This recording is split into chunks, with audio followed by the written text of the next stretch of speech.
Welcome back to CNR news.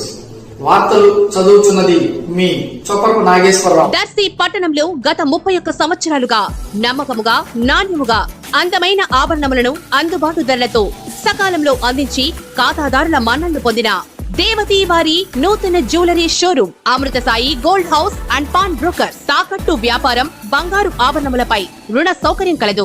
ప్రభుత్వ అనుమతితో నడుచుచున్న సంస్థ.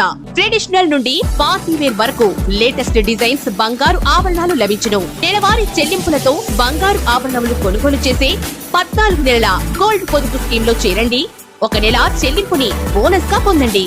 ఇట్లు మీ Devathi Ramarao, Devathi Eshwar Sai, Amrutha Sai gold house and pawn brokers, గడియార స్తంభం వద్ద కురిచేడు రోడ్, దర్శి.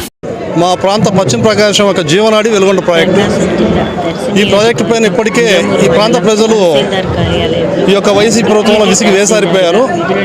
ఏమీ పని పూర్తి కాకుండానే అన్ని అయిపోయినట్టు, ఇప్పటికే నీళ్లు వస్తున్నట్టు అపోహలు కల్పిస్తూ జనాల్ని కన్ఫ్యూజ్ చేస్తూ మళ్ళీ ఒకసారి మోసం చేయడానికి జగన్మోహన్ ప్రభుత్వం సిద్ధమైంది. మీ అందరికీ తెలుసు ఈ రోజున్న పరిస్థితులు. మన పశ్చిమ ప్రాంతంలో కరువు కాటకాలు, ఎంత ఈతి బాధలు పడుతున్నామో. గత 17 ఏళ్లుగా ఈ ప్రాజెక్ట్ కొనసాగుతూనే ఉంది.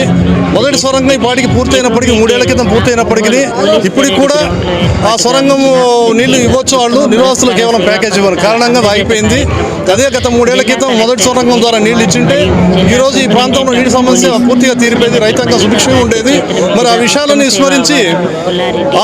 విస్మరించి ఇప్పుడు అర్జెంటుగా ఎలక్షన్లు వస్తున్నాయి, ఈ 60 రోజుల్లో ఏదో ఒకటి చేయాలా, మసిమిసి మారేడుకాయాల్సిన ఉద్దేశంతో, ఒక దుర్మార్గమైన ఆలోచనతో 2 టెన్నులు అయిపోయింది, కంప్లీట్ చేసేసాము, ఒక నీళ్ళు ఇస్తాము అంటారు. ఎక్కడున్నాయి నీళ్ళు? నిర్వాసులు అసలు నిర్వాసులు అక్కడ ఖాళీ చేయించకుండా, నిర్వాసులకు R&R ప్యాకేజ్ చేయకుండా ఏ రకంగా మీరు నీళ్ళు ఇస్తారని మాకు అర్థం కాని పరిస్థితి. ఏ రకంగా జలాశయాన్ని నింపుతారని అర్థం కాని పరిస్థితి. నిర్వాసులంతా అక్కడ R&R ప్యాకేజ్ ధర్నాలు, రాస్తారోకోలు గతం చేస్తూ ఉన్నారు. వాళ్ళకి ఇప్పటికి ఏ రకంగా ఇచ్చిన దాఖలాలు లేవు. కేవలం ఎలక్షన్ స్టంట్ కోసం వైకాపా నాయకులు, స్థానిక పశ్చిమ ప్రకాశం వైకాపా నాయకులు కూడా అబద్ధ ప్రచారం చేస్తూ ఉన్నారు. ఇది ముమ్మాటికి అబద్ధం. మీరు ఒక అఖిలపక్షం వేయండి, అఖిలపక్షం తరఫున మేమంతా రావడానికి సిద్ధంగా ఉన్నాం. మాతో పాటు మా మిత్రులు, మా నారాయణ రెడ్డి, మేము అందరం పోతాము. ఈ ప్రాంతంలో ఉన్న YCP, Janasena and TDP alliance మొత్తం కూటమితో వెళ్తాము. మంచి న్యాయ నిపుణులు తీసుకెళ్దాం, అట్లాగే ఇంజనీరింగ్ డిపార్ట్మెంట్ తీసుకెళ్దాం. వాళ్ళందరూ తీసుకెళ్ళి నిజంగా మీరు ఆ టన్నెల్ కంప్లీట్ చేసి ఉంటే, పూర్తి స్థాయి పనులు అంటే చేద్దాం. ఖచ్చితంగా మీరు మంచి చేశారని ఒప్పుకుంటాం. కాకుంటే ఆ టన్నెల్ ఇప్పటికీ బ్లాస్టింగ్ జరిగింది, ఇంకా రిపేర్లు జరుగుతున్నాయి. దాంట్లో కనీసం మాకు తెలిసిన సమాచారం కాకుండా ఇంజనీరింగ్ శాఖ చెప్పే దాని ప్రకారం 8 నెలల కనీస సమయం ఇంకా పడుతుంది.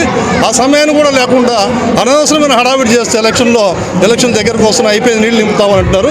అసలు R&R ప్యాకేజ్ ఇవ్వకుండా, నిర్వాసన అక్కడిని ఖాళీ చేయకుండా ఏ రకంగా మీరు ప్రాజెక్ట్ ఓపెన్ అని చెప్పారు.